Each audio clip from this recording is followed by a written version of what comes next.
The Great Happiness. बुद्धं शरणं गच्छामि।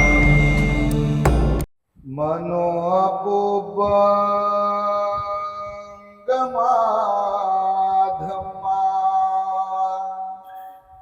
मनोसिद्धा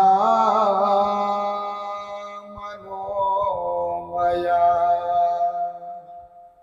मनसाचे पदुठेना भासती वा करोति वा ततो नंग दुःखमनवेति चक्रं वहतु पदं मनोपुब्बंगमाधम्मा मनोसिद्धा मनोमया मनसाचे प्रसन्नेन भासति वा करोति वा ततो नं सुखमनवेति छायाव अनपायिनी।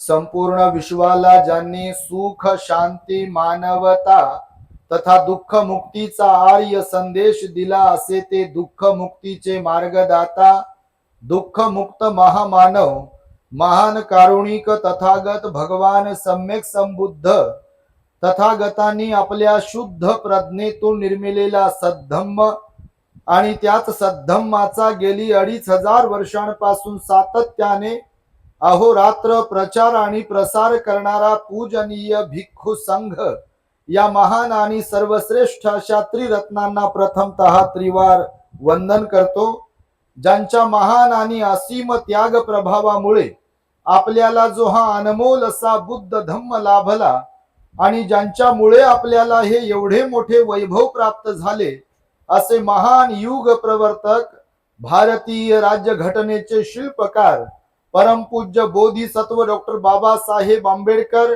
या महामानवाच्या महान अशा धम्मक्रांतीमध्ये संपूर्ण जीवनाला समर्पित करून आज या प्रसंगी आपल्या सातारा जिल्ह्यातील फलटण तालुक्यातील काय गाव समतानगर विडणी या ठिकाणी वास्तव्यास असलेल्या मोहिते आई कालकथित मोहिते बाबा आणि त्यांचे सुपुत्र सचिन मोहिते यांच्या सुविद्य धम्मपत्नी कालकथित सुमनताई सचिन मोहिते यांच्या प्रथम स्मृती दिनाचं औचित्य साधून आज त्यांच्या निवासस्थानी प्रथम स्मृती दिनाच्या कार्यक्रमाच्या निमित्ताने भिक्षू संघाची जाहीर धम्मदेसना या ठिकाणी आयोजित करण्यात आलेली आहे। तेव्हा या कार्यक्रमासाठी आपल्या संपूर्ण सातारा जिल्हा शहराचे भारतीय बौद्ध महासभेचे सर्व सन्माननीय पदाधिकारी त्याचबरोबर फलटण तालुक्याचे सर्व पदाधिकारी त्याचबरोबर धम्मदेसना श्रवण करण्यासाठी उपस्थित असलेली इथे आपण सर्व श्रद्धावंत उपासक उपासिका बालक तथा बालिकांनो तद्वतच द ग्रेट हॅपीनेस या आपल्या युट्यूब चॅनलचे सर्वच दर्शक सर्वप्रथम तुम्हा सर्वांच्या प्रती मंगल मैत्री सद्भावना व्यक्त करतो आणि आपणा सर्वांच्या दुःख मुक्ती करिता तथागत भगवान बुद्धांद्वारा उपदेशिलेल्या धम्मोपदेशास प्रारंभ करतो। आपण सर्वांनी शांत एकाग्र आणि श्रद्धायुक्त चित्ताद्वारे या अनमोल बुद्धवाणीला आपल्या हित सुखाकरिता श्रवण करावे ग्रहण करावे। आम्ही पहिल्यांदाच इकडे आलो आहे।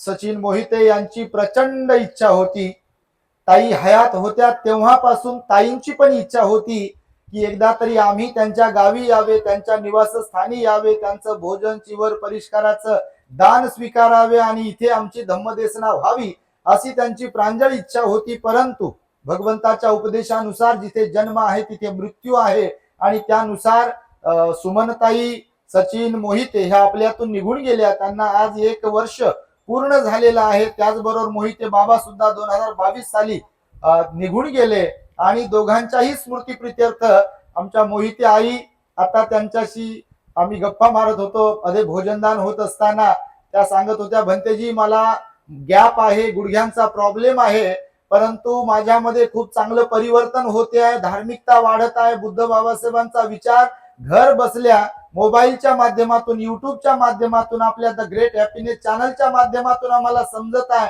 आणि त्यामुळे मी दुःखी असून सुद्धा मनस्वी आनंदी आहे. आणि म्हणून जेव्हा ऑक्टोबर मध्ये आमचा महाथेरो समारंभाचा कार्यक्रम मिलिंद महाविद्यालय औरंगाबाद येथे संपन्न झाला, तेव्हा 3.5 तास म्हणे मी मांडी घालून बसून धम्मदेसना तो कार्यक्रम पाहत होतो. अशा आमच्या मोहिते आई सुद्धा बघा, त्यांचे डोळे पाणावले की त्यांनी पण सांगितलं की माझ्या सुनेची पण इच्छा होती आणि आमची पण फार इच्छा होती. मोहिते परवाला आमच्याकडे आले, म्हणजे त्यांना वाटत होतं भंते येतील की नाही, कारण मी आता स्टेटसला आणि सोशल मीडियावर सांगतोय आमचे सातत्याने दौरे असतात. आपल्यापैकी बरेच जण आपली प्रवचन ऐकतच असतील, कारण काही काहींना तोड ओळख आहे काहींची. आम्हाला मला वाटतं आपल्या कार्यक्रमासाठी भरपूर लोक औरंगाबादला पण तुम्ही आला होतात आणि त्यामुळे इकडे मात्र इथे पहिल्यांदाच आलो, याचा मला मनस्वी आनंदही होतो आहे. सचिन रावांची इच्छा एवढी होती की परवाला ते औरंगाबादला येऊन गेले, तेव्हा मी पुण्याला म्हणजे कोकण दौरा करून पुण्याला आलो आम्ही आणि पुण्यातून मग औरंगाबाद कडे गेलो. तर ते 2 दिवस आपल्या मॉनेस्ट्रीला मुक्कामी होते. भंतीजी आल्याबरोबर भंतीजीला मला रिक्वेस्ट करू दे, वंदन करू दे आणि कार्यक्रमाला आपण आला पाहिजे म्हणून कार्यक्रमाचा प्रवास खर्च वगैरे हे जे काही आहे त्यांनी खटाटोप केला. एकदा त्यांच्यासाठी साधुकार द्या. बघा, विशेष म्हणजे मोहिते परिवारामध्ये कोणी महिला वगैरे नसताना देखील दोघे भाऊ आणि मोहिते आई आहेत, परंतु बहीण तर आहे बहिणीच्या घरी. ह्या सगळ्या परिवारामध्ये बुद्ध धम्माच्या प्रति श्रद्धा आहे.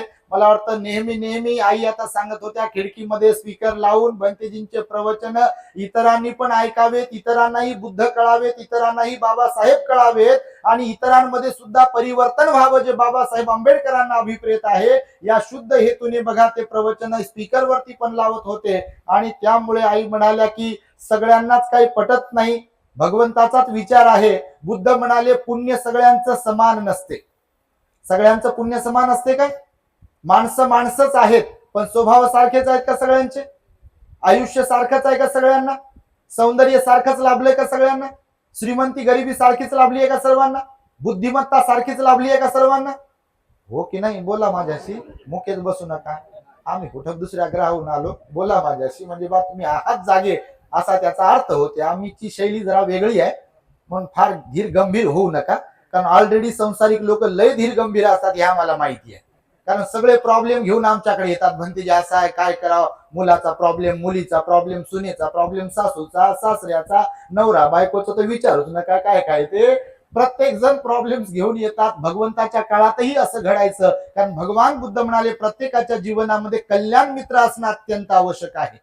आपणच आपले कल्याण मित्रता असतो ती गोष्ट वेगळी, पण भगवान म्हणाले योग्य मार्गदर्शन करणारे, सोल्युशन देणारे आपल्या प्रॉब्लेम्स वरती असे कोणीतरी मार्गदर्शक कल्याण मित्र असायला पाहिजे. हे भगवंताचं वचन आहे. भगवंताच्या काळात सुद्धा बघा, जेव्हा कधी लोकांकडे प्रॉब्लेम्स असायचे तेव्हा नेमकं लोक भगवंताकडे जायचे नाही तर एखाद्या भिक्खूकडे जायचे आणि आजही तसं होते आणि व्हायला पाहिजे. आणि त्यामुळे बघा अनेक लोक दुःख घेऊ येतात आमच्याकडे, त्याच्यावरती सोल्युशन आमच्या अल्पबुद्धीच्या द्वारे देण्याचा आम्ही प्रयत्नही करतो. सध्या बघा आपल्या चॅनल वरून अनेक लोक प्रवचन ऐकतात. आताच मला वाटतं धनगर समाजातील एक भगिनी, तिचे पती आले होते छोट्या बाळाला घेऊन, त्यांची जी आई आहे ते प्रवचन ऐकतात सातत्याने. अनेक मराठा समाज असतील किंवा वेगवेगळ्या समाजातील लोक प्रवचन ऐकतात, कारण आपले प्रवचन लोकभाषेत असतात, फार जास्त सिरियस बनवत नाही आपण लोकांना. मी आता सांगितलं त्यानुसार, आणि एकदमच काय म्हणू म्हणजे समोरच्यांना समजणारच नाही अशी भाषा कोणच वापरू नये हे बुद्धांनी पण सांगितलं तुमच्या माहितीसाठी. नाही तर आपण असतो विद्वान आणि त्या विद्वत्तेच्या लेवलवर जर बोलत असेल तर समोरचा जर 0 आहे आणि आपल्याला 100 पैकी 100 मार्क आहे, आपल्याला कॉमन सेन्स म्हणजे सांगतो असं, तुम्हाला नाव ठेवत नाही, तुम्ही लय चांगले आहे बाबा, तुमच्यासारखं कोणीच नाही, पण सांगतो यासाठी की कधी कधी असं होतं की त्या विद्वत्तेचा अहंकार येतो आपल्याला. काही लोकांना बघा, आपण विद्वान आहोत, पुस्तकं वाचल्यात, वंदना सूत्र काय काय जे बुद्ध बाबासाहेब सगळा गाळून उसासारखा रस काढलाय आपण, एवढं माहिती आहे आणि आपण त्याच तंद्रीत राहतो. मेरे जैसा कोई नहीं, मेरे जैसा कोई नहीं. मग प्रवचन भाषण देताना पण त्याच लेवलवरून आपण बोलतो. आणि होतंय असं कधी कधी, आम्ही जेव्हा याच्यावरती ऑब्झर्वेशन करतो, सर्वे करतो, रिसर्च करतो, तर कधी कधी आपल्याला ज्ञान असते आणि आपण एकदम हाय लेवलचं बोलत असेल तर समोरच्या डोक्यावरून जाते. समोरचं मग होते बोर, अर काय करा म्हणजे यांना पुन्हा बोलवणंच नको म्हणते. असं होते कधी कधी बघा, तुम्हाला सांगतो. तर ही नाळ जी आहे, हा जो धागा आहे, हा आम्हाला समजला. अगोदर आम्ही लय सिरियस बोलायचो बघा, ध्यान विपස්සना वगैरे, आताही बोलतो त्याच्यावरती, पण ती थोडी पद्धत बदलवली म्हणून सगळ्या जाती धर्माचे लोक प्रवचन ऐकतात, रिप्लाय देतात, मेसेज करतात, फोन करतात, प्रत्यक्ष भेटायला येतात, विशेष म्हणजे दानही देतात. मुस्लिम समाजाचे, मराठा समाजाचे, शीख समाजाचे, वेगवेगळ्या समाजाचे लोक, याचा आम्हाला मनस्वी यासाठी आनंद होतो की बुद्धाचा विचारच मुळात बहुजन हिताय बहुजन सुखाय आहे. बाबासाहेबांनी सुद्धा 13 ऑक्टोबर 1935 ला जरी धर्मांतराची घोषणा केलेली असेल, तरी सुद्धा 20-21 वर्ष बाबासाहेबांनी भारतातल्या सर्वच प्रमुख धर्मग्रंथांचा अभ्यास तौलनिक केलेला आहे. तौलनिक समजते, तौलनिक अभ्यास केला आणि मनुष्याच्या सर्वांगीण विकासासाठी म्हणून असा कोणता धर्म आहे ह्यावरती जेव्हा त्यांनी रिसर्च केला, संशोधन केलं, तेव्हा बाबासाहेबांच्या गोष्ट लक्षात आली की बुद्धाचाच एक असा धम्म आहे जो इथल्याच मातीतला आहे आणि तो धम्म इथल्या सर्व जाती धर्माच्या लोकांसाठीच नव्हे तर जगाचा उद्धार करण्यासाठी म्हणून तो एकदम पॉवरफुल आहे, बलवान आहे. आणि म्हणून बाबासाहेबांनी तो बुद्धाचा धम्म आपल्यालाही दिला आणि गुरु चंद्रमणी महास्तवीरांकडून बाबासाहेबांनी त्रिसरणासह पंचशील ग्रहण केलं आणि आपल्याला 22 प्रतिज्ञा देऊन बुद्धाच्या धम्माची दीक्षा दिली. बाबासाहेबांनी आपल्यावरती अनंत उपकार केले बघा. म्हणून बुद्धाचा धम्म सर्वांच्यासाठी आहे. तत्कालीन समाज व्यवस्थेमध्ये 4 वर्ण होते बघा, आपणास ठाऊक असेल, ब्राह्मण, क्षत्रिय, वैश्य आणि शूद्र. तुम्ही बौद्ध साहित्याचा जर अभ्यास केला, त्रिपिटकाचा जर अभ्यास केला तर तुमच्या गोष्ट लक्षात येईल, या 4ही वर्णांतील लोक बुद्धाला शरण येत होते.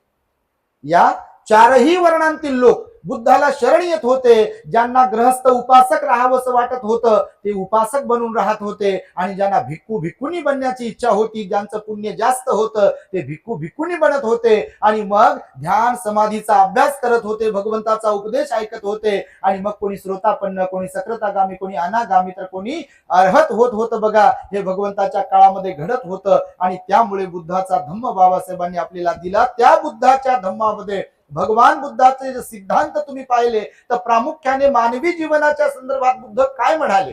आज बघा, प्रथम स्मृती दिन आहे. मी मृत्यूवरती म्हणजे मनुष्याचं जीवन आणि मृत्यू आणि जीवन हे काय आहे, त्याचा अर्थ काय असतो, जीवन कसं जगावं आपण, भगवंताचा काय उपदेश आहे, या संदर्भामध्ये तुम्हाला छोट्या छोट्या गोष्टी मी सांगणार आहे. तर बघा, प्रामुख्याने भगवंताचा उपदेश 3 तत्वज्ञानामध्ये, सिद्धांतामध्ये डिवाइड केलेला आहे. एक तर बुद्ध म्हणाले या संपूर्ण सृष्टीबद्दल, संपूर्ण ब्रह्मांडाबद्दल. ब्रह्मांड म्हणजे काय,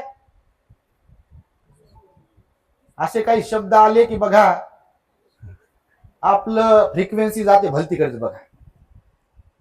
तर ब्रह्मांड म्हणजे काय हे मी तुम्हाला आता नाही सांगणार. आपल्या चॅनलवरती मिलिंद प्रश्न नावाचा ग्रंथ आम्ही मागच्या वेळेस सुरू केला वर्षावासामध्ये.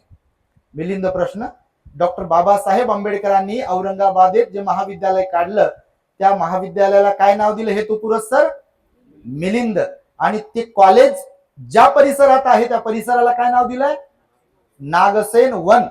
का म्हणून दिलं असेल तर त्याचं पण कारण भाषणामध्ये बाबासाहेबांनी सांगितलं. ते अख्खं भाषण मिलिंद महाविद्यालयाच्या प्रवेशद्वारावरती आजही तिथे लिखित स्वरूपामध्ये आहे की बाबासाहेब म्हणतात त्या मिलिंद महाविद्यालयातील विद्यार्थी हा कोणासारखा व्हावा, कोणासारखा असावा, तर मिलिंदासारखा असावा आणि शिक्षक नागसेनासारखा असावा. कारण नागसेन भिक्षू होते आणि मिलिंद हा ग्रहस्थ राजा होता आणि तो अनेक 19 विद्यांमध्ये पारंगत होता आणि तो 19 विद्यांमध्ये पारंगत असताना देखील त्याला हरवणारं कोणी नव्हतं त्याच्या विद्वत्तेला. परंतु भंते नागसेन त्याला भेटले आणि त्यांनी एकदम अटी आणि शर्ती ठेवल्या. म्हणजे असंच नाही, येते का तुम्हाला सांगा बरं, असं नाही. ती आता अहंकार झाला बाबा, ते कोणाला येते ते तर विचारूच नका. आम्ही लहान होतो सुरुवातीला आमच्या लय परीक्षा घेतल्या लोकांनी. आता काही काही भेटतात अनोळखी लोक आपल्यात परीक्षा घेणारे, त्रुट्या काढणारे आणि मग काही दिसलं की निंदा करणारे कमी नाही, तुम्ही नाही तसे, पण तसे लय लोक आहेत. तर त्या मिलिंद प्रश्नाच्या प्रारंभी आम्ही ब्रह्मांडाची व्याख्या काय केली भगवान बुद्धांनी या संदर्भामध्ये उपदेश केलेला आहे. मी तुम्हाला जस्ट, नाही तर तुम्ही शब्दांमध्ये फसाल म्हणून तुम्हाला हे मध्ये मध्ये रेफरन्स देत आहे. तर हे यासाठी सांगतो की भगवान बुद्धांनी मग 3 सिद्धांत सांगितले या ब्रह्मांडाबद्दल. एक तर अनित्य, अनात्म आणि दुःख. किती सिद्धांत सांगितले? अनित्य, अनात्म आणि दुःख. भगवंताने जेवढे काही उपदेश केले या 3 सिद्धांताला धरूनच भगवंताचे उपदेश आहे. तुम्ही सुत्त पिटकातील कोणतंही सुत्त घ्या, विनय पिटकातीलही उपदेश, अभिधम्म पिटकातीलही उपदेश घ्या, भगवान बुद्धांच्या प्रत्येक उपदेशाचा सुत्ताचा सार हा अनित्य, अनात्म आणि दुःखातच दडलेला आहे. त्याच्या व्यतिरिक्त बुद्धाचा धम्म काही नाहीच आहे. बघा तुम्हाला सांगतो, कारण बोधीप्राप्त जेव्हा झाली, बघा आता गेलेल्या वैशाख पौर्णिमेला सिद्धार्थ गौतम बोधिसत्वाला, तर बोधीप्राप्त झाली म्हणजे नेमकं काय झालं असे जेव्हा आम्ही प्रश्न विचारतो तेव्हा लोकांना एवढं सांगता येते, वैशाख पौर्णिमेला बुद्ध झाले, वैशाख पौर्णिमेला बुद्ध झाले वगैरे वगैरे. लुंबिनी वनामध्ये जन्मले बोधिसत्व, तिथून मग कपिल वस्तू नगरीमध्ये लहानाचे मोठे झाले, 29व्या वर्षी गृहत्याग केला, मग उरुवेल्याच्या जंगलात गेले, वाटेत राजा बिंबिसाराची भेट झाली, त्यांना अर्ध राज्य देऊ केलं, ते घेतलं नाही, मग उरुवेल्याच्या जंगलात गेले, 5 परिव्राजक तिथं होते, तिथं तपश्चर्या केली, 6 वर्षाची खडतर तपश्चर्या केली, त्यानंतर निरंजना नदीमध्ये भिक्षापात्र टाकलं, सुजाताची खीर ग्रहण केली, नंतर नदीच्या पैलतीरी गेले, बोधिवृक्ष पिंपळाचं झाड त्याच्या खाली पूर्वाभिमुख होऊन पद्मासनात बसले. पद्मासनात बसल्यावर वैशाख पौर्णिमेची रात्र होती आणि मग ते बुद्ध झाले. पण नेमकं बुद्ध झाले म्हणजे काय झालं असा प्रश्न केल्यावर उत्तर देता येईल का सगळ्यांना? नाही देत. 37 बोधिपाक्षीय धर्म, किती? 37 बोधिपाक्षीय धर्म आहेत बघा बौद्ध साहित्यात. 37 बोधिपाक्षीय धर्म हे प्राप्त झाले. म्हणजे टप्प्याटप्प्यानं या अनित्य, अनात्मा आणि दुःखाचंच मग ते विश्लेषण आहे बघा. 37 बोधिपाक्षीय धर्म आणि त्याच्यामध्ये विशेषत्वाने भगवान बुद्धांना म्हणजे बोधिसत्व गौतमाला बुद्ध झाल्यावर समजलं की जगामध्ये सर्वत्र सर्वांच्या वाट्याला कमी जास्त प्रमाणामध्ये दुःख आहे. काय आहे? दुःख आहे. दुःखाचा फक्त प्रकार आणि दुःखाचं प्रमाण वेगवेगळं आहे. माझं दुःख आणि त्या दुःखाचं प्रकार वेगळा, यांचं दुःख त्या दुःखाचं प्रकार आणि प्रमाण वेगळा. माणसागणिक दुःखाचं प्रकार आणि दुःखाचं प्रमाण वेगवेगळं आहे. आणि असं सारांश रूपाने जर पाहिलं तर बुद्ध म्हणाले इथे सर्वत्र पशु पक्षी प्राणी असो की माणसं असो, सर्व लोकांच्या वाट्याला दुःख आणि दुःख आहे. त्या दुःखाचं कारण मग तृष्णा सांगितलं. मग त्यावर उपाय काय? तर उपाय म्हणून मध्यमा पटी पदा म्हणजे मध्यम मार्ग, ज्याला आर्यो अष्टांगिको मग्गो असं म्हणतो आपण. आर्य अष्टांगिक मार्ग हाच त्यावरील उपाय आहे भगवंताने सांगितलं. त्याला सुद्धा डिवाइड केलं 3 भागामध्ये. एक दान, शील आणि समाधी असा सारांश आहे बघा आर्य अष्टांगिक मार्गाचा. तुम्ही जर अभ्यास करत असाल तर 3 भागामध्ये त्याला डिवाइड केलं. एक तर दान पुण्य करा म्हणाले भगवान बुद्ध, दुसरी गोष्ट शील पालन करा म्हणाले, आणि तिसरी गोष्ट समाधीचा अभ्यास करा. म्हणजे ज्याला निर्वाणाला जायचं आहे, निर्वाण ज्याला प्राप्त करायचं आहे, या भवचक्रातून ज्याला मुक्ती हवी असेल त्याच्यासाठी 3 पायऱ्या आहेत निर्वाणाच्या. किती पायऱ्या सांगितल्या? 3 पायऱ्या सांगितल्या. जसं एखाद्या घरावरती चढण्यासाठी पायऱ्या असतात, स्टेप बाय स्टेप गेलो तरच वरती छतावरती आपण जाऊ शकतो. आपण उडी मारून असं जाऊ शकत नाही. पहिली पायरी गाठली ना, आता मी 100व्या पायरीवरती जातो डायरेक्टली, जाता येईल का आपल्याला? नाही. म्हणून भगवान म्हणाले ज्याला निर्वाणाला जायचंय अगोदर दान पुण्याची भावना मनामध्ये ठेवावी लागेल, त्यानंतर शील पालनाची भावना, त्यानंतर ध्यानाची म्हणजे समाधीचा अभ्यास. असं करून भगवान बुद्धांनी मध्यम मार्ग सुद्धा डिवाइड केला. तर एकंदरीतच अनित्य, अनात्म आणि दुःख हा भगवंताचा काय सिद्धांत आहे माहितीये तुम्हाला? काय म्हणाले भगवान? जग हे अनित्य आहे. जगामध्ये सर्व काही जे आहे, या सृष्टीमध्ये, या ब्रह्मांडामध्ये जे जे म्हणून काही आहे ते सर्वच्या सर्व अनित्य आहे. अनित्य. नित्य म्हणजे नेहमी, सदैव. नित्य म्हणजे नेहमी, सदैव म्हणजे इथे कायम असणार त्याला म्हणू आपण. परमनंट इंग्लिश मध्ये त्याला म्हणू शकतो आपण. पण भगवान म्हणाले परमनंट इथे काहीही नाही आहे. तुम्ही काहीही सांगा, मग सजीव सांगा, निर्जीव सांगा, सगळंच्या सगळं इथे अनित्य आहे, नश्वर आहे, क्षणभंगूर आहे, अस्थिर आहे सगळं काही. जसं की आपण आता हे फूल पाहतोय, आता हे फूल तोडलंय, याला काही वेळ झालाय म्हणून ताजं दिसते, अट्रॅक्ट करते. पण ह्याला जर असंच ठेवलं तर असंच राहील काही 2 4 5 6 दिवस 8 दिवस 15 दिवस महिनाभर असंच राहील काय?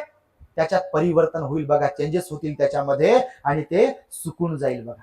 मेणबत्ती लावली आहे, जेव्हा लावली नव्हती तिचा धागा दिसत होता मस्तपैकी पांढरा, तिला जाळलं पेटवलं, आता ती जळत जळत जळत जळत चालली आहे बघा. अगरबत्ती असेल, फोटो बनवला तेव्हा नवीन असतो, नंतर त्याचे कलर निघून जातो. तुमचे कपडे माझे कपडे जेव्हा आणले आपण बाजारातून तेव्हा नवीन वाटतात, ते घालावेसे वाटतात, अट्रॅक्ट वाटतात, परंतु काही दिवस गेले की त्याची जागा कपाटात आणि दुसऱ्याकडे अट्रॅक्शन आपलं निर्माण होते बघा. भगवान बुद्ध म्हणाले याला परिवर्तनाचा सिद्धांत आहे. जसं आईच्या गर्भात आपण पहिल्या दिवसाचे जे असतो गर्भधारणा जेव्हा झाली तेव्हा मासाचा गोळा असतो आपण, त्याच्यानंतर मग थोडं थोडं डेव्हलप होते बघा. तो मासाचा गोळा जो आहे विकसित होतो. 3 महिन्यांपर्यंत ना त्याला मेंदू असतो ना त्याला हृदय असते बघा.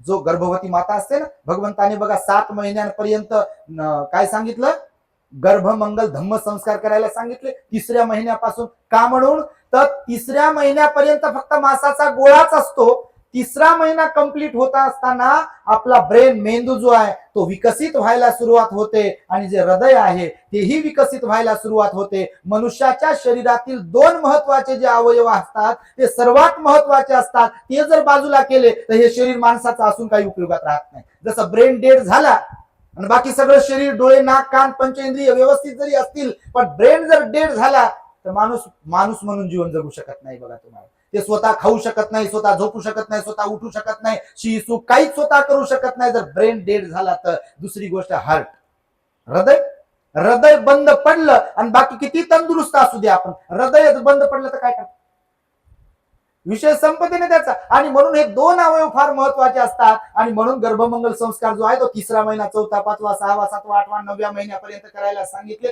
त्याचा अपभ्रंश झाला आणि आज भारतामध्ये 7व्या महिन्यात कार्यक्रम करतात डोहाळे जेवण म्हणे. तुमच्याकडे काय म्हणतात त्याला माहित नाही, आता परिवर्तन होऊ लागलं. पण भलताच काय काय कार्यक्रम करतात लोक. आता काय सांगू तुम्हाला, विचारूच नका. तुमच्याकडे तर कशी परिस्थिती आहे काय माहित नाही आम्हाला. मी तर भारतीय बौद्ध महासभेच्या सर्व पदाधिकाऱ्यांचं अभिनंदन आणि कौतुक करेल की तुम्ही इकडे आहात, काम करताय तुमच्या लेवलवरती. ह्याच्याबद्दल मला मनस्वी आनंद होतो, प्राऊड फील होतो तुमच्याबद्दल की तुम्ही करत आहात काम इकडे बाबासाहेबांच्या संस्थेच्या माध्यमातून. कारण बुद्ध धम्माचं काम झालं पाहिजे. खरं तर हा जो परिसर आहे हा पट्टा गुजरात पासून मुंबई पासून पुणे, पुण्याकडून पुन्हा नाशिकला गेला, तिकडे औरंगाबादला गेला आणि पुन्हा पुण्याकडून इकडे सातारा वाई हा कराड पर्यंतचा जो पट्टा आहे, पुढे गोव्याकडे सुद्धा तुम्ही जर कधी गेलात, हा सगळा अपरांत प्रदेशाशी जोडलेला बुद्ध लेण्यांचा परिसर आहे बघा. आता आम्ही काल परवाला काही आपल्या उपासकांना फोन केले. माझी फार प्रांजळ इच्छा आहे बघा की या पश्चिम महाराष्ट्रामध्ये धम्माचं काम व्हावं, मला इकडे वेळ देता यावा. कारण तिकडे तुम्ही पाहत आहात आता नागपूर विदर्भ असेल मराठवाडा असेल त्या दिशेला एवढे भिक्खू आहेत की विचारताच कामा नये. आणि काही काही ठिकाणी बियाला म्हणजे बियाणं असतं की नाही त्या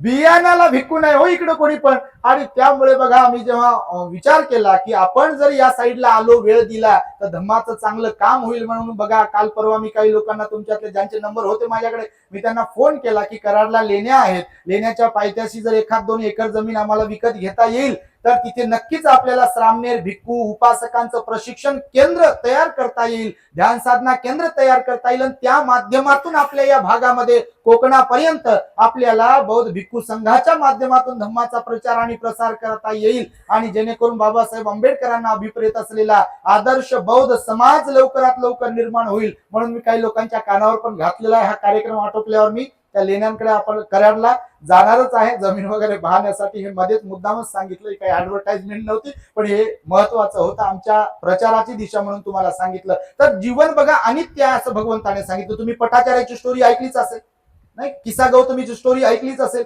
विशाखाची नात मेली होती, विशाखा 120 वर्ष जगली परंतु विशाखाची एक नात मृत्युमुखी पडली होती. भगवंताच्या समोर विशाखा बिगार माता जाते एक दिवस आणि रडत बसते. भगवान तिला म्हणतात विशाखा तू अशी का रडत आहेस, काय झालंय काय.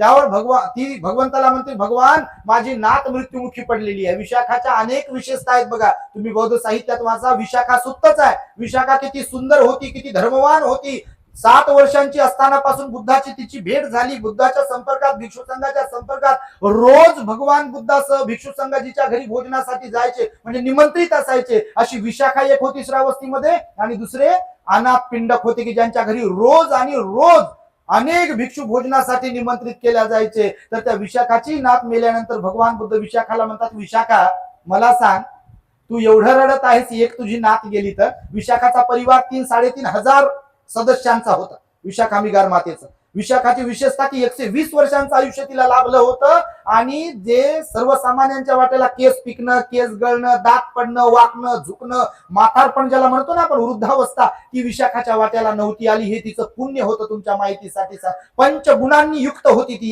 याच्या व्यतिरिक्त पंचगुणांनी युक्त आपल्या चॅनलवरती सांगितलेलं आहे विशाखामध्ये पंचगुण कसे विशेष होते, आणि तिला तिच्या उपसत पालनामुळे, धम्माचं आचरण करण्यामुळे, दान कर्म केल्यामुळे, शील पालन केल्यामुळे, ध्यानामुळे कसे प्राप्त झाले हे सांगितलं. तर विशाखाला भगवान म्हणतात, विशाखा मला सांग, या श्रावस्तीमध्ये तुझ्या नातीच्या वयाच्या किती मुली असतील? विशाखा म्हणते, भगवान महानगर आहे.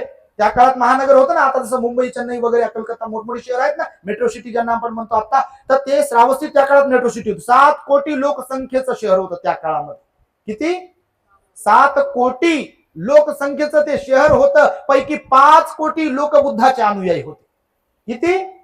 5 कोटी लोक श्रावस्तीतले भगवंताचे अनुयायी होते. तुम्ही भगवंताचे 45 वर्षावर जर पाहिले तर सर्वाधिक वर्षावर कुठे गेले भगवंताने?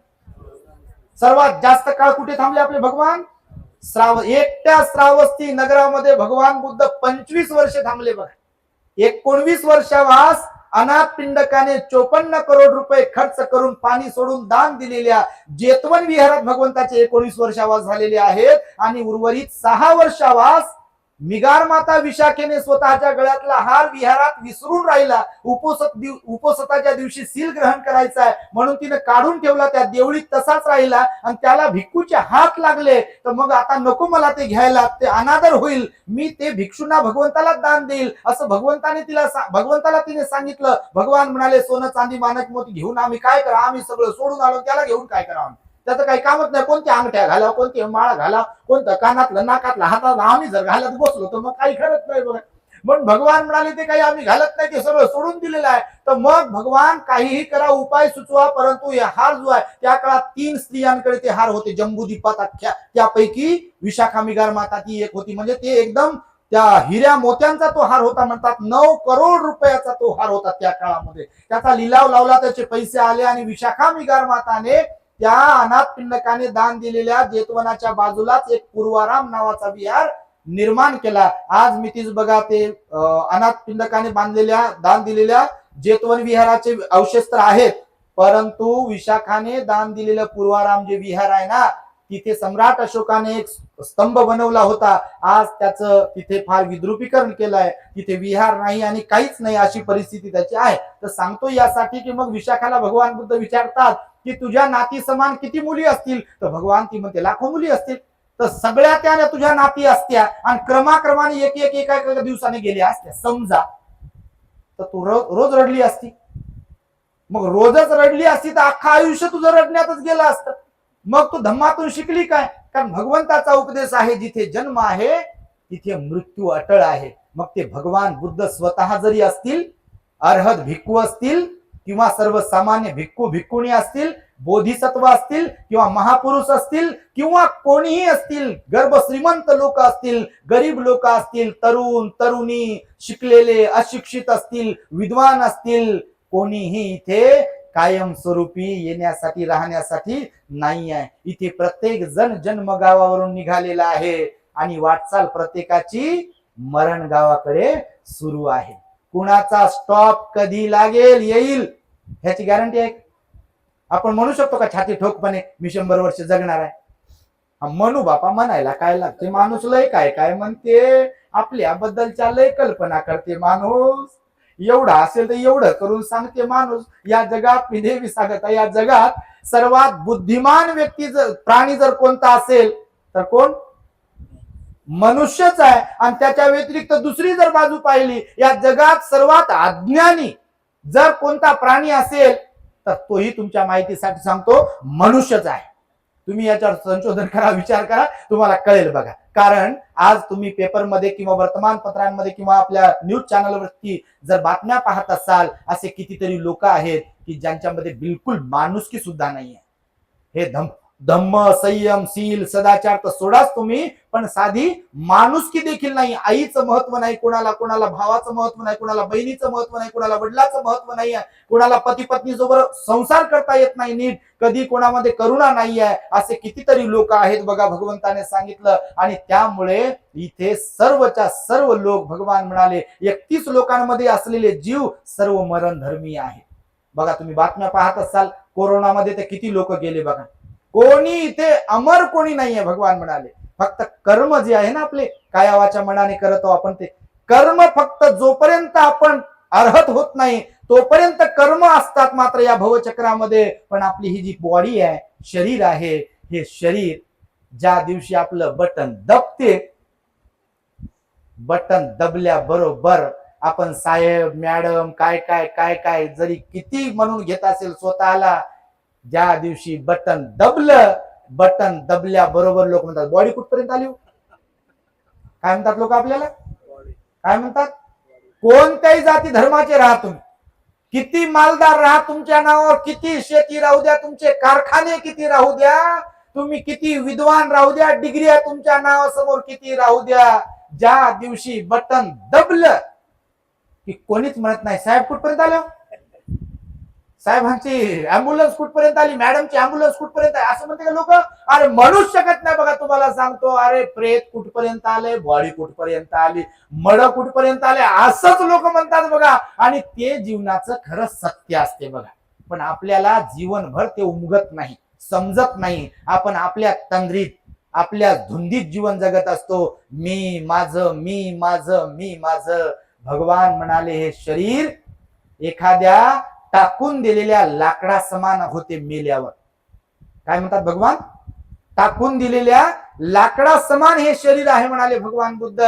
जसं लाकडाला कधी कधी काही किंमत नसते, एखाद्या लाकडाला फेकून दिलेल्या त्याच्या उपर जाऊन भगवंताने या शरीराबद्दल सांगितलं की स्मशानात अर्धवट जळालेलं लाकूड असते की नाही, स्मशानामध्ये अर्धवट जळालेलं लाकूड. भगवान म्हणाले सेम आपलं जीवन असंच आहे. कधी कधी जसं स्मशानात अर्धवट जळालेलं लाकूड कोणी घरी घेऊन येऊ शकत नाही, ह्याच्यावर पूर्णाच्या पोळ्या बनवू का, या लाकडावर पाहुणे आले स्वयंपाक बनवू का, असं मग करते का कोणी, तुमच्याकडे करतात का, नाही की हो की नाही. हा सांगत राहा, कळते बा आम्हाला, कारण परंपरा जर वेगळी असेल तर काय करावं. तर असं जीवन असंच आहे बघा. म्हणून सर्व काही इथे अनित्य आहे, नश्वर आहे, क्षणभंगूर आहे. आपल्या भगवंताला बघा 80 वर्षाचं आयुष्य लाभलं. किती ऍक्च्युअल मध्ये जर तुम्ही विचार केला तर भगवंताचा सख्खा चुलत भाऊ आनंद होता, तोही भिक्षू होता. आनंदाला किती वर्षाचं आयुष्य लाभलं, 120 वर्षाचं आयुष्य लाभलं. महाकाश्यप भंतीजीला 120 वर्षाचं आयुष्य लाभलं. आता सांगितली विशाखाला 120 वर्षाचं. असे कितीतरी लोक होते की ज्यांना 120 वर्षांचं आयुष्य लाभलं. आणि भगवंताला आपले काय विचार करता तुम्ही ह्या गोष्टीबद्दल, काय वाटतं तुम्हाला जर विचार केला तर, की भगवंताच्या घरातले लोक 120 वर्षाचं आयुष्यापर्यंत जगले आणि स्वतः भगवान सम्यक संबुद्ध त्यांना 80 वर्षाचं आयुष्य लाभलं. बाबासाहेबांच्या वेळेस बघा, बाबासाहेबांना पाहिलेले लोक, त्यांच्या बरोबरीचे लोक आम्ही आतापर्यंत पाहिले बा. 100 वर्ष क्रॉस केलेले लोक आजही आहेत की नाही. 60-65 वर्षाचं आयुष्य बाबासाहेबांना लाभलं आणि बाबासाहेब गेले. लाखो लोकांना बुद्ध धर्माच्या ओटीत आणलं की नाही बाबासाहेब, पण बाबासाहेब गेले ना, राहिले काय. आणि त्याचप्रमाणे भगवंताने सांगितलं की आयुष्य सुद्धा आपल्या पूर्वकर्मानुसार आपल्याला लाभत असते. मी मगाशी जे तुम्हाला म्हणालो, बुद्धी सुद्धा प्रत्येकाला पूर्वकर्मानुसार लाभत असते. चांगल्या कुळात, चांगल्या घरात, चांगल्या मायबापाच्या पोटी जन्माला येणे हे सुद्धा पूर्वकर्मामुळे आपल्याला प्राप्त होते. कर्म सिद्धांत भगवंताने सांगितलेला आहे तो फार डीप आहे. वेगवेगळ्या कर्माचा वेगवेगळा विपाक असते. तसंच मृत्यूचं पण आहे बघा. काही लोक फार चांगले असतात पण मृत्यू होतो त्यांना. मी जसं आता बुद्धाच सांगितलं, आता बुद्धाच्या बद्दल आपण निगेटिव्ह विचार करू शकतो का, मग करू शकतो काय, नाही करू शकत. पण भगवंताच्या जीवनामध्ये ज्या कोणत्या घटना घडल्या, नालागिरी हत्तीची घटना असेल, चिंचाचं लांछन लावलं, सुंदरीचं लांछन लावलं, देवदत्ताने दगड फेकून मारला, अजातशत्रूनं माणसं मारण्यासाठी पाठवले, अशा कितीतरी घटना घडलेल्या आहेत बघा. बुद्ध असताना त्यांच्या जीवनात कितीतरी वेळा उपाशी भगवंताला उपाशी राहावं लागलं. ऋषी भारद्वाजाने शिव्या दिल्या, कितीतरी लोकांनी अपमानित केलं भगवंताला, अडवणूक केलं, प्रवचन देण्यासाठी पण थांबवलं. ह्या घटना भगवंताच्या बरोबर घडल्या. भगवंताला विचारलं, भगवान तुम्ही तर भगवान आहात, तुमच्या बरोबर असं का घडू शकते? तर भगवंतानं त्याचंही कारण सांगितलं की बुद्ध, आता मी प्रवचन टाकलं होतं, बुद्ध पुरुषाला सुद्धा कर्म सोडत नाही. हे तुम्हाला सहज समजणार नाही, वरवर करणी समज नाही. बुद्धाचा धम्म वरवर करणी समजतच नाही. बघा, तुम्ही म्हणाल मला बुद्धं शरणं गच्छामी येते आणि हे तर काही पटत नाही. पटत नाही तुमचा विषय झाला. कसं पटेल? सगळ्याच गोष्टी पडतात का तुम्हाला? तुम्हाला जर मी म्हटलं, आता तुम्हाला एक उदाहरण सांगतो, तुम्ही जर म्हटले बा मला सगळं माहिती आहे आणि तुम्हाला मी म्हटलं जा बरं नासाचं यान चालवा जाऊ, मंगळावर जाता का? जमेल का आपल्याला? किंवा समजा दूरचं कशाला बा, समजा तुम्ही आहे, तुमचा पोरगा MBBS MD झाला, डॉक्टर झालेला आहे, बरोबर, सर्जन आहे, आता तो ऑपरेशन करते, दिवसाला किती ऑपरेशन करत असेल, तुम्हाला काहीच येत नाही. समजा तुम्हाला काहीच येत नाही, मुलगा डॉक्टर झाला तुमचा, एक दिवस तुम्हाला जर त्या मुलानं सांगितलं पप्पा चला हॉस्पिटलमध्ये, आणि तुम्ही गेले आणि ऑपरेशन थिएटर मध्ये तुम्हाला त्याने घेऊन गेला, पेशंट समोर पडलेला आहे ज्याचं ऑपरेशन करायचं, जन्माला कोणी घातलं त्या डॉक्टरला? पप्पाने जन्माला घातलं की नाही? तो पोरगा डॉक्टर असलेला तुम्हाला जर म्हटला हे शस्त्र, हा लाईट, हा पेशंट टेबलवर झोपलेला, मला जन्माला घातलेले तुम्ही, मी थांबतो बाजूला बाहेर आणि हे ऑपरेशन तुम्ही करा, जमते का आपल्याला? जमते? जमत नाही. म्हणून सगळ्याच गोष्टी आपल्याला समजत नसतात. आपण फक्त असंच म्हणतो कधी कधी मला सगळं माहिती आहे. हकीकत मध्ये जर पाहिलं तर आपल्याला काही ढेकळं माहित नसते. आता जर विचारलं, आज इथे किती तारीख आहे? 26 तारीख आहे, 26 मे. 26 एप्रिलला किती? 26 एप्रिलच्या दिवशी तुम्ही या वेळेला काय करत होते? काय खाल्लं होतं? शरीराची अवस्था काय होती आणि मनो अवस्था काय होती? हे जर विचारलं तर माणूस पागल होईल की नाही?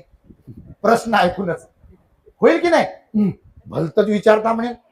विचारलं कधीच? एका महिन्यापूर्वीच. आता एका महिन्या कोणाच्या संदर्भात? आपल्याच संदर्भात. आपल्याच संदर्भातील एकाच महिन्याच्या पूर्वीच आपल्याला माहित नाही, पण एका महिन्यात कशाला? तुम्हाला जर म्हटलं परवाला तुम्हाला कोणतं स्वप्न पडलं,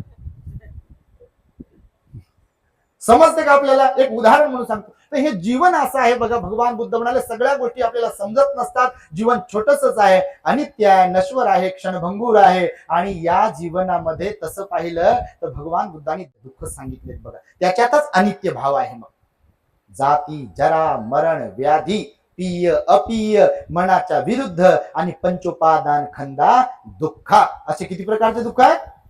12 प्रकारचे दुःख आहेत. असे जाती, जन्म, जाती म्हणजे जन्म, जरा, व्याधी, जाती, जरा, मरण, व्याधी, पीय, अपीय, मनाच्या विरुद्ध आणि रूप संज्ञा, संस्कार, वेदना, म्हणजे 5 उपादान स्कंद, हे एकूण 12 दुःख आहेत. आणि या दुःखावर उपाय भगवंताने सांगितलेला आहे. म्हणून अनित्य सिद्धांत आपल्याला समजला पाहिजे. म्हणून मिळालेल्या आयुष्यामध्ये कसं जगावं, कसं वागावं, कसं बोलावं, कोणाशी कसं राहावं, सेवाभाव कसा करावा, माता पित्याची सेवा कशी करावी, धार्मिकता कशी जगावी, संयमाने कसं वागावं, ह्या गोष्टी आपल्याला समजल्या पाहिजे. नाही तर बस कहा गए थे, क्या लाए, क्या किया, कुछ पता नाही. लगे लोक म्हणतात उचला आता यांना. बटन दबल्यावर काय होते? कोणाची गोष्ट असो, बटन दबलं की लोक म्हणतात उचला. आणि उचला तर असेच उचला म्हणत नाही, हे हातात, नाकात, कानात, पायात काय काय घेऊन चालले की नाही, अगोदर काढून घ्या म्हणतात. काढतात की नाही? ही सत्यता आहे बघा. ते काढून घेतात अगोदर आणि नंतर मग म्हणतात उचला. आणि तिथेही गेल्यावर असं म्हणत नाही थांबा ना थोडस 2-3 दिवस थांबू. कोण ठेवते इथं कोणाला? ते बा पेटवलं का म्हणते, त्याला पेट्रोल डिझेल लावलं का, उचला, जाळा. श्रद्धांजली आदरांजली तर काही ढेकळं माहित नसते. हे एकही मिनिट होत नाही अशी आदरांजली वाहताना डोळे बंद केलं म्हटलं की हे एक डोळा उघडा, तुम्ही तिकडे पाहते. बाकीच्याने बंद केलेत की माझेच उघडे बंद आहेत. म्हणजे मनुष्य प्राणी असा आहे बघा की जणू जिथं घाई करण्याची आवश्यकता आहे का नाही तिथं नाही करत, जिथं घाई करण्याची आवश्यकता नाही तिथे मात्र अशी घाई करते की जणू काही बिलकुल काय सांगून काय नाही. आणि त्यामुळे अनित्य म्हणजे इथे नित्य काही नाहीये असा एक सिद्धांत. दुसरा सांगितला अनात्म. अनात्म म्हणजे काय? अनात्म म्हणजे भगवान म्हणाले इथे खऱ्या अर्थाने हकीकत मध्ये ऍक्च्युअल मध्ये पाहिलं तर माझं म्हणण्यासारखं किंवा हकीकत मध्ये काहीच नाहीये. ज्या मुलांना तुम्ही आपलं आपलं म्हणता, एक दिवस कशी परिस्थिती येते हे तुम्हाला मी सांगायला विचारायला काही गरजच नाही बघा. हे कपडे, लत्ता, जमीन, जायदाद, जे जे म्हणून काही आहे बघा, हे सगळं काही भगवान बुद्ध म्हणाले हे तात्पुरत्या स्वरूपातच आपल्याला वाटते माझं आहे. हकीकत मध्ये आपला त्याच्यावरती हक्क अधिकार नाहीये. बरं, दुसरं तर सोडा, हे शरीर तीन तीनदा जे आरशात पाहू पाहू बरोबर आहे का, इकडे आहे का, तिकडे आहे का, समजा जे लोक करत असतील त्यांची गोष्ट. मला सांगा, हे धोका देते का नाही? आता सांगा, यांनी केस काढले बा, आमचे भगवंतानं केस काढायला सांगितले, बरं झालं बा. आता ज्याने केस आहे, हे नाकडोळ काय जे असेल ते तीन तीनदा आरशात पाहू तीन तीनदा आरशात पाहू, हे माझे कान फार चांगले, माझे बाल फार चांगले, काय काय चांगलं, कशाचं ढेकळाचं चांगलं, कशाचं काय चांगलं हो. हे एक दिवस असं येते बघा, हे वरतून काळून खालून पांढरं उगवते. काही काहीच आहे बघा, पॉलिश लावलं बेजार बघा काही काही लोक. अहो, किती पॉलिश लावा कोणती पण, या जगात असं कोणतं औषध नाही आहे की जे आपल्याला मरू देणार नाही, आहे का? जे आपल्याला माथार पण येऊ देणार नाही. असं कोण तात्पुरतं वाटते आपल्याला हे सगळ्या गोष्टी, पण हकीकत मध्ये हे परमनंट, इथे ह्याच्यावरती कोणतंही सोल्युशन नाही आहे. हे पंच इंद्रिय सुद्धा एक दिवस कमजोर पडतात म्हणाले भगवान बुद्ध.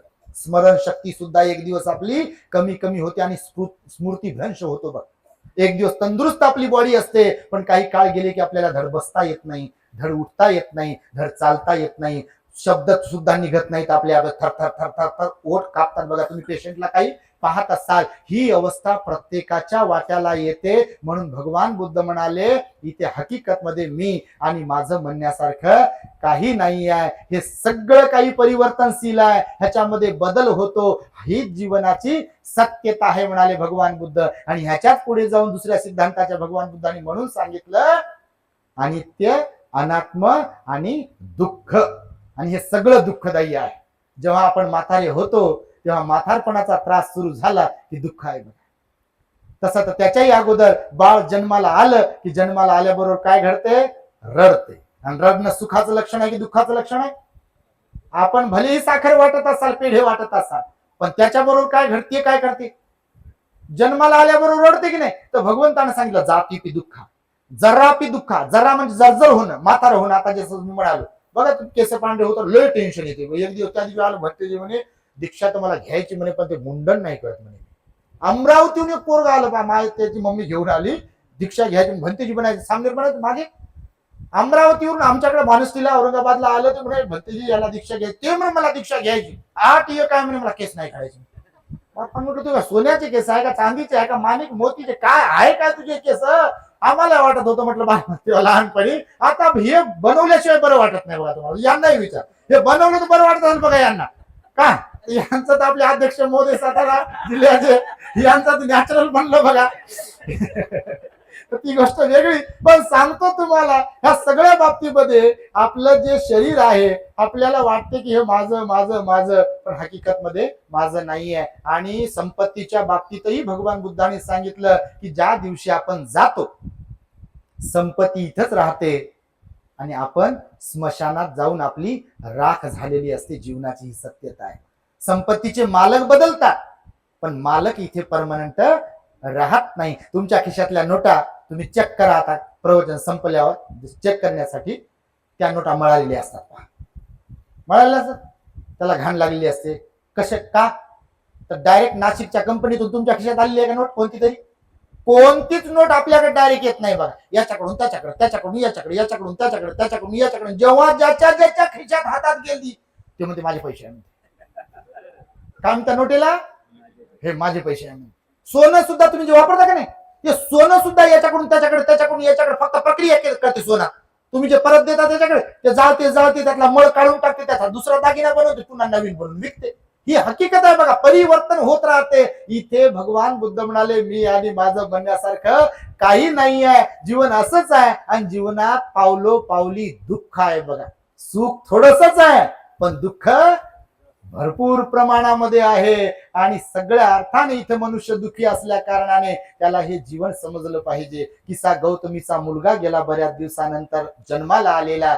तिला किसा गौतमीला भगवान म्हणतात की गावामध्ये जा, मुठभर मोहरी घेऊन ये, पण अशा घरून घेऊन ये की ज्या घरचं कोणी मेलेलं नाहीये. ती जाते, तंद्रीमध्ये असते आणि मागते, पण भगवंताचे शब्द तिच्या कर्णपटलावरती पडलेले असतात, ती लगेच स्मरण करते ती की भगवान म्हणतात अशा घरून घेऊन ये की ज्या घरचं कोणी मेलेलं नाही. आत्ता सुद्धा असं तुम्हाला शोधून घर सापडणार नाही. कालही असं घर नव्हतं आणि उद्याही असं घर नाही की ज्या घरचं कधी कोणी मेलेलं नाही. कोणी ना कोणीतरी आपल्या प्रत्येकाच्या घरातलं आज नाही तर काल, काल नाही तर परवा गेलेला आहे. बघा, ही जीवनाची हकीकत आहे. किस्सा गौतमीला भगवंताने सांगितली की ध्यानावर आली आणि बुद्धाला शरण आली. पटाचार्याची कथा तुम्ही ऐकलीच असेल. पटाचार्य बघा, आई वडिलाच्या विरोधात जाऊन तिला लग्न केलं. लग्न केल्यावर ती गरोदर राहिली. पहिल्यांदा गरोदर राहिली तर तिने पतीकडे हट्ट धरला की मी आलोय, आपण आलोय पळून, पण माहेरी जाऊ दे मला बाळंतपणासाठी. तर ती नवऱ्याकडे आग्रह करते. तिचा नवरा म्हणते नको नको, तिकडे गेल्यावर मारून टाकतील आपल्याला, काय करतील, तर तो जाऊ देत नाही. पुन्हा दुसऱ्यांदा जेव्हा गरोदर असते, तिला एक मुलगा होतो अगोदर, 1-1.5 वर्षाचा होतो, पुन्हा दुसऱ्यांदा गरोदर होते आणि दुसऱ्यांदाही ती आग्रह करते की माझ्या माहेरी जाऊ द्या मला, तुम्ही सोबत चला, मला नेऊन घालवा. पण नवरा म्हणतो की नको बाबा, तुलाही मारून टाकतील, मलाही मारून टाकतील, ते फार श्रीमंत आहे वगैरे वगैरे. पण तिला वाटते की आता तर गेलोच पाहिजे आपण. नवरा जेव्हा बाहेर गेला ती गाठोडं बांधते आणि माहेराला जायला निघते. पावसाळ्याचे दिवस असतात, तुम्ही ऐकलं असेल आपल्या चॅनलवर. जशीही ती त्या नदीच्या जवळ जाते, नदी क्रॉस केल्यावर तिचं माय त्या नदीपर्यंत जाते, किनाऱ्यावरती नदीला पूर आलेला असतो. नदीला पूर, रिमझिम पाऊस, एक पोरग सोबत आणि हिचे दिवस भरलेले असतात बाळंतपणाचे. नेमकं तिला त्या नदीच्या किनाऱ्यावर गेल्यावर बाळंतपणाच्या कळा सुरू होतात, त्या वेदना सुरू होतात आणि नेमकं तिचा पती पण तिचा शोधत शोधत तिच्या मागावर तिथे येतो. जसा पती तिथे पोहोचतो तिची डिलिव्हरी होते, ती बाळंतीण होते, एका बाळाला जन्माला घालते. बाळाला जन्माला घातल्याबरोबर त्या बाळाला आता झोपवाव कशावरती म्हणून बाजूला असलेलं गवत काढण्याचं निमित्त तिच्या नवऱ्याचं होते आणि तिचा नवरा सर्पदंशाने तिथं तोंडातून फेस येऊन जागेवरती मृत्युमुखी पडतो. बघा तिच्यावर काय बितत असेल. तेव्हा ती विचार करते पटाचारा की आता सासरी जाण्यात काही अर्थ उरलेला नाहीये, कोणच नाहीये आपलं तिकडे, तर आपण माहेर गेली पाहिजे, तिकडे मायबाप भाऊ आहे आपले. आणि जेव्हा ती विचार करते की आता 2 लेकरं आहे, पुराचं पाणी आहे, हे ओलांडायचं कसं, संध्याकाळ होत आली आहे, तर मग एका पोराला पलीकडे नेऊन ठेवते ती पहिले आता अगोदर जन्मलेल्या, आणि दुसऱ्या पोराला घेण्यासाठी ती नदीच्या मधोमध जेव्हा येते धारेमध्ये, तेव्हा तिला समजते की आता जन्मलेल्या मासाच्या गोळ्यावरती, त्या बाळावरती एक पक्षी घिरट्या मारतोय, त्याला पकडण्यासाठी, उचलून नेण्यासाठी. ती त्या पक्षाला हुसकवण्यासाठी, हाकलून लावण्यासाठी हातवारे करते. आणि अगोदरचा मुलगा जो तिकडे असतो, ज्याला एवढं काही समजत नाही, नदीचा प्रवाह असतो, पाऊस रिमझिम सुरू असतो, त्याला वाटते की आपली आई आपल्याला बोलवत आहे. आईचं लक्ष पूर्ण या आत्ता नुकतंच जन्मलेल्या बाळावरती असते, त्या पक्षावरती असते. ती अशी हातवारे करते, त्या बाळाला वाटते आई बोलवते, तो पाण्यात उतरतो. हिचं लक्ष आपल्या आत्ता जन्मलेल्या बाळाकडे असते. जशी ही नदीच्या बाहेर पडते, त्या बाळापर्यंत जाते न जाते पक्षी आपल्या पंजामध्ये त्या बाळाला, मासाच्या गोळ्याला पकडतो, भरकन उडून जातो. ही मागे वळून पाहते तर ते अगोदरचं बाळ सुद्धा पाण्याच्या प्रवाहात येते आणि तेही वाहून जाते. काय मानसिकता असेल त्या पटाचार्याची. ही घडलेली घटना भगवंताच्या काळामध्ये आहे. बघा, तुम्ही स्टोरी आपल्याकडून अनेकदा ऐकली असेल. बघा, अनित्य दुःख आणि अनात्म समजून घेण्यासाठी पटाचार्याची कथा अत्यंत इन्स्पायर करते बघा, प्रेरित करते बघा मनुष्य जातीला. आणि त्यामुळे ती पटाचार्या मग वेडी पिसी झाली, तिच्या डोक्यावर परिणाम झाला, विवस्त्र फिरत होती श्रावस्ती नगरामध्ये. आणि तिथून मग त्या नदीतून ती विचार करते की आता कुठे जायचं आपण, तर माहेरी गेली पाहिजे. आणि ती आपल्या माहेरी जाण्यासाठी जेव्हा वाटचाल करते, रडत पडत, क्रंदन करत करत, तेव्हा माहेराच्या बाहेर, गावाच्या बाहेर स्मशानभूमीमध्ये 2-3 मडे प्रेत जळत असतात. नेमकी जेव्हा ती तिथे पोहोचते तेव्हा गावातील लोक म्हणतात की पटाचारा, तुझी वाट पाहिली आम्ही आणि आम्हाला वाटलं तू येणार नाही, आणि आताच आम्ही अग्नी डाग दिला. पावसामुळे रात्री घर अंगावर कोसळून तुझे आई वडील भाऊ मृत्युमुखी पडले. बोला, काय दुःख असेल. एवढं दुःख आहे कोणाच्या वाट्याला या जगामध्ये तरी असेल का. ती घडलेली घटना भगवंताने सांगितलेली बघा, पटाचार्य बरोबर असं घडलं म्हणाले भगवान. आणि ती मग पटाचारा वेडी पिसी झाली, विवस्त्र झाली, त्या श्रावस्ती नगरामध्ये फिरत होती, हिंडत होती. आणि एक दिवस असंच भगवान आपले प्रवचन देत होते. आली पटाचारा विवस्त्र झालेली. भिक्षूंना भगवंताने सांगितलं की तिच्यावरती कपडा टाका आणि घेऊन या तिला. ती आली जवळ, भगवंताने मंगल मैत्री केली. भगवान भगवान असतात. भगवंताने तिला उपदेश केला, ती जागी झाली. तिला समजलं की जीवन काय आहे.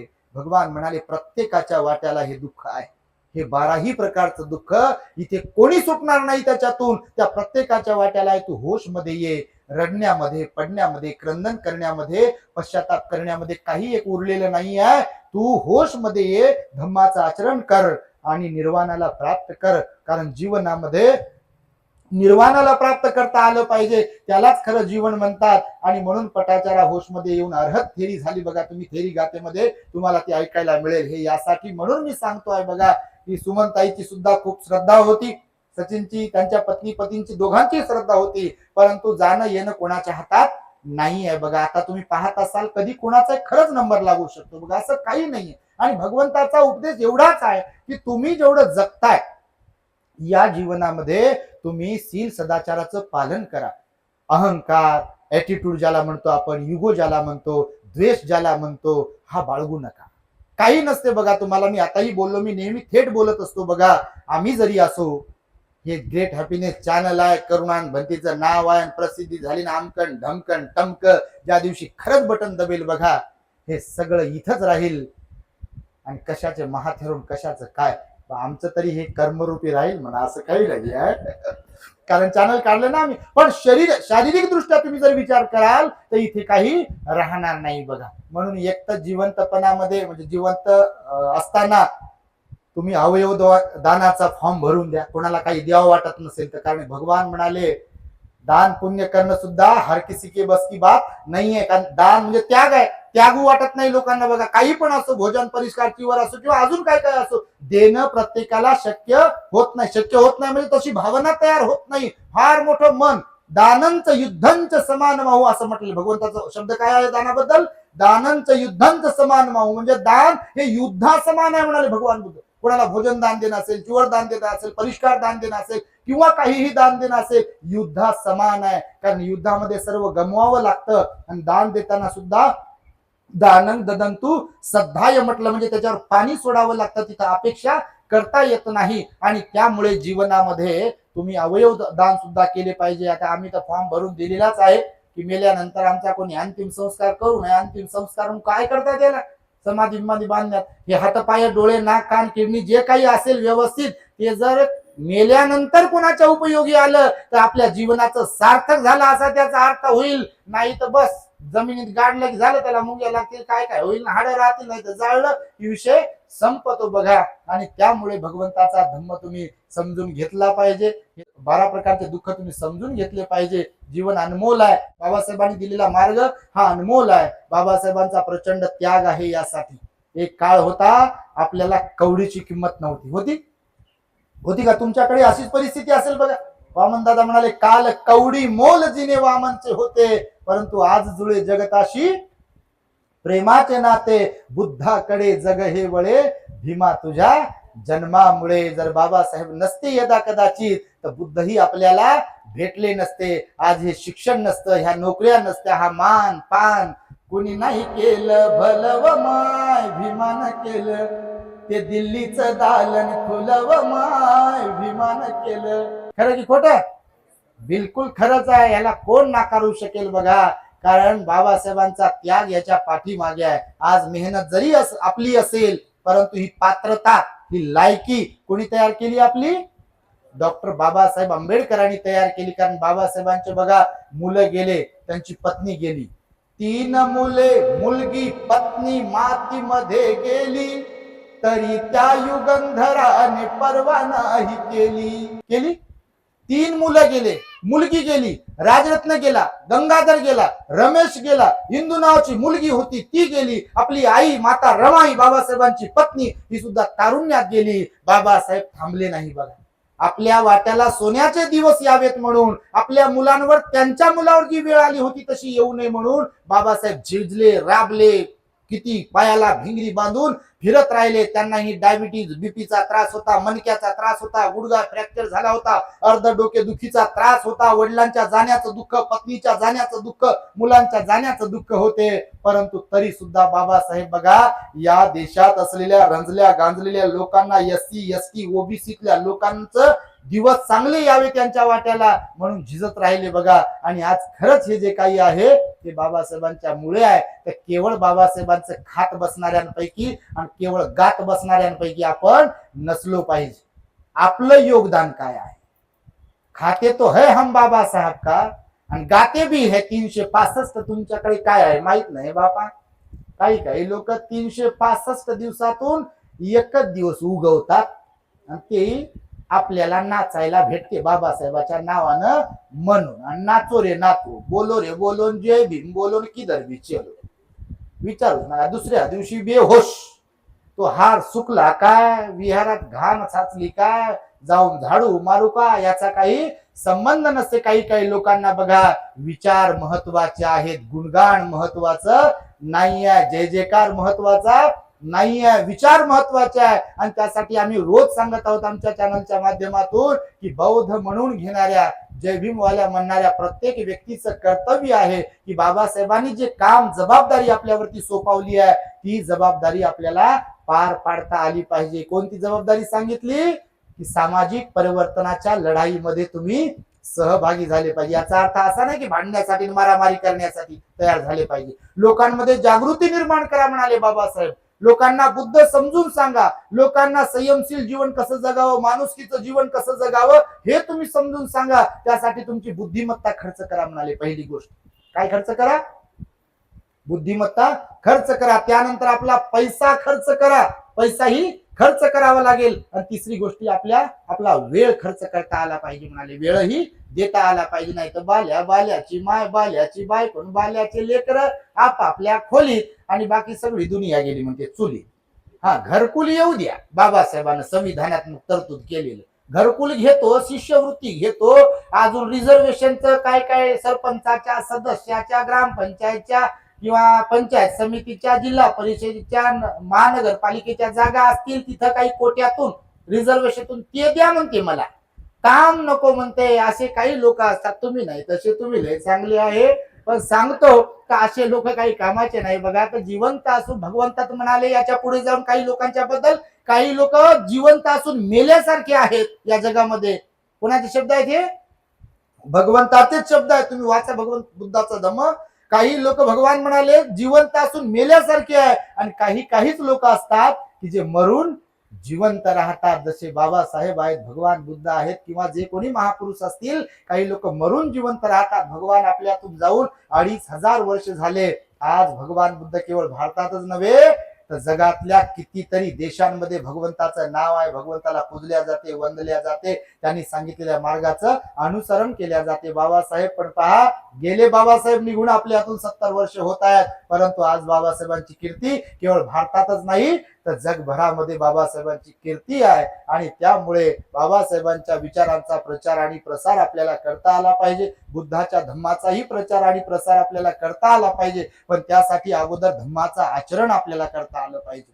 कारण 15 ऑक्टोबर 1956 ला धम्मदीक्षेच्या दुसऱ्या दिवशी बाबासाहेबांनी जे ऐतिहासिक भाषण दिलं इथल्या नव्याने बौद्ध धम्माची दीक्षा घेतलेल्या लोकांना उद्देशून, त्या भाषणात बाबासाहेब म्हणाले की तुम्हाला उगम रीतीने धम्माचं आचरण करून धम्माचा प्रचार आणि प्रसार करता आला पाहिजे. हे जर तुम्हाला साधले तर ती तुम्ही भारतासह जगालाही बुद्ध धम्माची दीक्षा देण्यासाठी पात्र ठरू शकता. अन्यथा इथल्या प्रस्थापित व्यवस्थेनं तुमच्याकडे असं बोट करून म्हणण्याची वेळ येऊ देऊ नका की महाराजांनी बुद्ध धम्म बाटवला.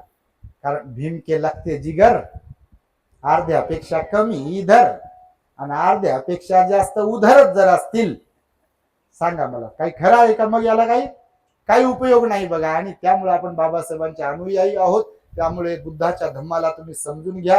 आमच्या सचिन राहागे आम्हाला इथे बोलावलं, एवढ्या लांब बोलावलं, खरोखरच आम्हालाही आनंद झाला. पण ताईंची जी इच्छा होती की जिवंतपणात भंतेजी आले पाहिजे तर हरकत नाही. पण त्यांच्या मृत्यूनंतर भंतेजींना आपण आपल्या गावात घेऊन आलात. एवढ्या लोकांना धम्म ज्ञानाचं अमृत तुम्ही पाजण्यासाठी यशस्वी झालात. हे सगळं पुण्य तुमच्या परिवाराचं आहे बघा. आणि त्यामुळे तुमच्या प्रती खूप खूप मंगल मैत्री आणि आशीर्वाद आहे. कारण तुम्ही तेवढ्या लांब येता. किती 200-250 किलोमीटर पेक्षा जास्त आहे. 260 किलोमीटर आहे बघा इथून औरंगाबादहून हे गाव. पण हे किती वेळा आले असतील तर त्यांनाच माहित, मलाही माहित नाही. कारण मी काय एका ठिकाणी थांबत नाही. आम्ही धम्म दौऱ्यावरती असतो. अनेक वेळा ते आले बघा. असे तरुण जर समाजात तयार झाले तर फक्त विषय एवढाच असतो की, शेवटचा पॉइंट सांगतो तुम्हाला की होते काय. आता मी सुरुवातीला म्हणालो इथे बाबासाहेब सगळ्यांना माहिती आहे, बुद्ध सगळ्यांना माहिती आहे, धम्म सगळ्यांना माहिती आहे. परंतु प्रत्यक्ष त्याचा प्रचार प्रसार करणं किंवा त्याचं आचरण करणं हे मात्र जड जाते बऱ्याच लोकांना, आणि त्याला कारणीभूत आहे आपला अहंकार आणि दुसरा स्वार्थीपणा. काय कारण आहे? अहंकार आणि स्वार्थीपणा. बाबासाहेब जन्माला आले पाहिजे म्हणते, आम्ही प्रवचनात सांगतो ना, कर सको तो अपनी वाणी में कुछ असर पैदा करो, रुख हवाओं का बदल दे वो हुनर पैदा करो, तुम्हें सम्मान से जीना है अगर इस देश में तो हर घर में एक आंबेडकर पैदा करो, एक आंबेडकर पैदा करो, असं आम्ही सांगत असतो बघा. तर काही लोकांचं गणित असं आहे की बाबासाहेब जन्माला तर आले पाहिजे पण आमच्या घरात नाही, ते शेजाऱ्याच्या घरात जन्माला आले पाहिजे. महापुरुष जन्माला आले पाहिजे म्हणते, लोक विहारात गेले पाहिजे म्हणते दर रविवारी, पण आमच्या घरातले नाही, दुसऱ्याच्या घरातले गेले पाहिजे. आणि इथंच पाणी मुरते पहा. आपण आपल्यापासून सुरुवात केली तर गोष्ट पुढे जाईल. भारताला बौद्धमय बनवायचंय म्हणते. भारताला एक माणूस भाषणात सांगत होता की बाबासाहेब म्हणाले दर रविवारी परिवारासह बुद्ध विहारात गेला पाहिजे. एक व्याख्याता सांगतो तुम्हाला, ते भाषणात नेहमी तेच बाबासाहेब म्हणाले दर रविवारी विहारात गेलं पाहिजे, परिवारासह गेलं पाहिजे, परिवारासह गेलं पाहिजे असं म्हणायचं. हो अति ओळखीचा माणूस, तो ओळखीचा होता. मी म्हटलं त्यांना एक दिवस म्हटलं बसा, ते बसलो. मी म्हटलं बा तुम्ही म्हणता साहेब ठीक आहे, तुमच्या घरचे कधी विहारात येतात नाही, तुमचा पोरगा पोरगी येत नाही, हे बरं वाटत नाही. म्हटलं तुम्ही एकटा ओळखीचे आहे, आमच्या समोर थेट माहीत, तुम्हाला माहीत पाहिजे, टाळ्या पाहिजे, तुम्ही बोलता मानपान काय भेटते तुम्हाला म्हणून. पण मला सांगा म्हटलं खरंच मुसावादा वेरमणी तुम्ही तोडता. तुमचा कोणता, त्यांना 2 पोर आहे, एक पोरगी आहे आणि बायको आहे, आजारी कोणीच नाही. हा खरंच गड्या कोणाला डायबिटीस झालाय म्हणा, शुगर झाली म्हणा, किंवा काय बीपी आहे, काय लंगडे झाले, आगळे झाले, चांगले झाले, गोष्ट समजू शकतो. हे पोरं पोरी व्यवस्थित आहे, हे एक ध्यानावर नाही त्यांचं. खरं पाहिलं तुम्ही, नाव नाही घेत मुद्दाम, एक ध्यानावर नाही. आणि हे भाषण करते सांगते दर रविवारी परिवारासह विहारात जा बाबासाहेब सांगत. मी म्हटलं मुकेच बसा तुम्ही. म्हणजे त्याला सांगितलं तुम्ही बोलत जाऊ नका म्हटलं, असं नाही तुम्ही जगजाहीर बोलू तुमच्याबद्दल नाव घेऊन, कारण इथे तुमच्याकडे लोक पाहतील आणि लोक काय म्हणतील, हे कोणत्या तोंडाने सांगते, याच्या घरचंच कोणी विहारात जात नाही, हे सांगते कशाला. म्हणून परिपूर्ण धम्माचं आपल्याला आचरण करावं लागेल तर भारत बुद्धमय होईल बघा. आणि त्यामुळे तुम्ही सर्वजण भारतीय बौद्ध महासभेचे सर्व सन्माननीय पदाधिकारी, सातारा जिल्ह्याचे सन्माननीय अध्यक्ष, आपल्या फलटणचे अध्यक्ष आणि सर्व पदाधिकारी आज इथे उपस्थित आहात. तुम्हाला भेटून खरोखरच मनस्वी आनंद झाला. इथून अनेक फोन कॉल येत होते आमच्या फलटण तालुक्यातून आणि सातारा जिल्ह्यातून. बौद्धाचार्यांचे पण किती फोन येत असतील मला की भंतेजी ह्या गोष्टी माहित नव्हत्या आम्हाला, बा माहित झाल्या भंतेची गोष्ट. प्रामाणिकपणे कबूल करणं पण हे फार महत्वाचं आहे. नाही त्याच्यातून ऍटिट्यूड होते बघा, आता मी जे समोर मला माहित, अरे हो बापा माहिती, पण अभ्यास तर करा. अभ्यास करणं महत्वाचं आहे बघा. समता सैनिक दलाच्या पण आमच्या महिला उपासिका इथे उपस्थित आहेत, त्यांच्याही प्रति मंगल मैत्री आहे. आपल्या सर्व मोहिते परिवाराच्या प्रति मंगल मैत्री आहे. आणि सुमनताई निघून गेल्या, त्यांच्या पंचोपादान स्कंदांना सुगती प्राप्त व्हावी. त्याचबरोबर मोहिते बाबा निघून गेलेले आहेत, त्यांच्याही पंचोपादान स्कंदास सुगती प्राप्ती व्हावी यासाठी म्हणून मंगल मैत्रीची भावना व्यक्त करून मी माझ्या शब्दांना इथे पूर्णविराम देत आहे. औरंगाबाद शहरामध्ये सिडको कडून आपण प्लॉट विकत घेतला आणि त्या विकत घेतलेल्या प्लॉट वरती 4 माळ्याचं द ग्रेट हॅपीनेस टॉवर आपण समाजाच्या स्वेच्छादानातून उभं करीत आहोत, त्याची उभारणी करणार आहोत. कुणाला त्यासाठी वर्गणी वगैरे किंवा वैयक्तिक कोणाकडे जाऊन आपण काही मागणार नाही आहोत. कोणी बिलकुल ज्याला इच्छा होईल आपण विटा दान दिल्या पाहिजे, ज्या किती परिस्थितीनुसार ते विटा दान देतील.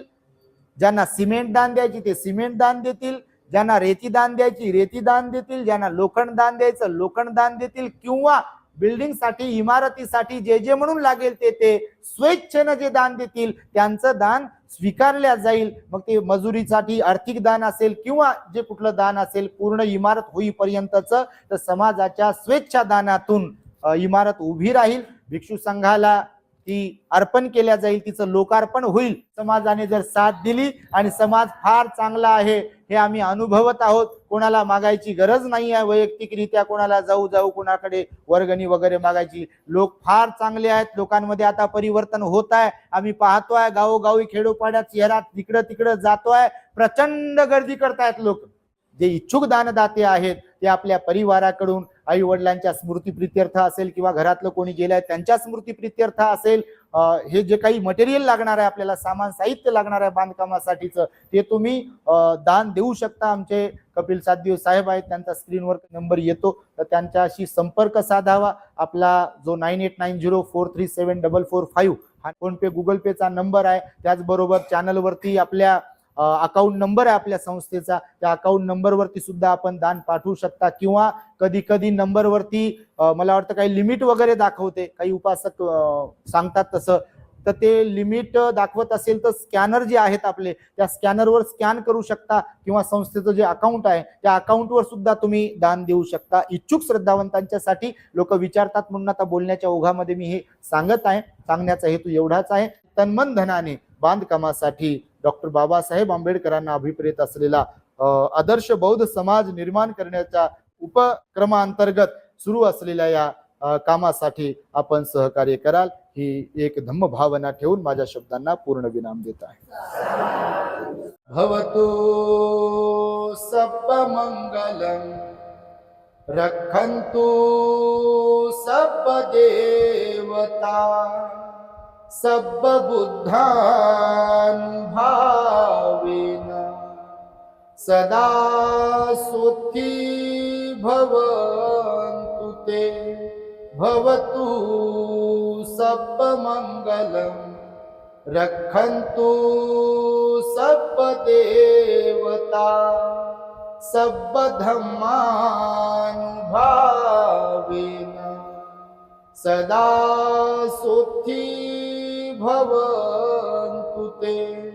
भवतु सब मंगलम रखन्तु सब देवता सब संघानुभावेन सदा सुखी भवन्तु ते.